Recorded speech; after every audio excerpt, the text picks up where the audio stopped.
Et là, il y a un maillon faible. Et le maillon faible, ils s'en sont aperçus, c'est l'argent liquide. Pourquoi ? Parce que comme je le disais précédemment, vous avez deux catégories de monnaie, et la monnaie centrale, la monnaie banque centrale, est une monnaie qui ne passe jamais dans l'économie, sauf en liquide, parce que les pièces et les billets, c'est de la monnaie centrale. Et la politique du gouvernement aujourd'hui, de la Banque Centrale Européenne et de tous les gouvernements européistes, c'est de supprimer au maximum la circulation de l'argent liquide. Parce que demain, on peut ponctionner votre épargne sur un compte bancaire. Ça, c'est pas un problème. On peut créer une union des marchés de capitaux, on peut vous dire, voilà, vous allez adhérer, on peut vous faire des saisies, on peut...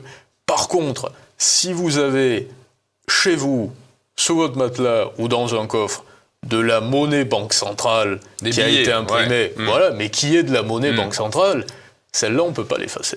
Parce que si on l'efface, on efface aussi la valeur de toute la monnaie, tout le reste de la monnaie banque centrale. Vous êtes en train d'encourager nos téléspectateurs à retirer de l'argent, là. Bon, moi, je n'encourage pas, je donne pas de conseils, je donne mon avis et mes impressions, comprenne qui pourra. Je disais au cours de notre entretien, là, vous n'avez pas de la monnaie commerciale, vous avez de la monnaie banque centrale. Ça veut dire que votre cash ne peut pas faire faillite.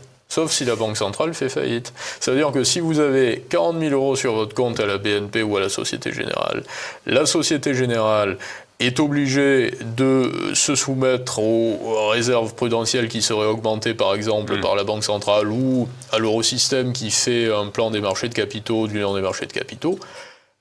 Vous pouvez vous voir une partie de votre épargne ponctionnée. Par contre, si vous avez 40 000 euros en bas de laine, là, qui proviennent de cette monnaie scripturale, vous n'avez plus de la monnaie commerciale, mais de votre monnaie commerciale que vous déteniez, qui était une créance, vous obtenez de la monnaie banque centrale. Et cette monnaie banque centrale est garantie par la Banque centrale européenne. Ça veut dire que vous ne pouvez pas perdre la valeur en proportion de la perte de la valeur globale de la monnaie de cette monnaie banque centrale.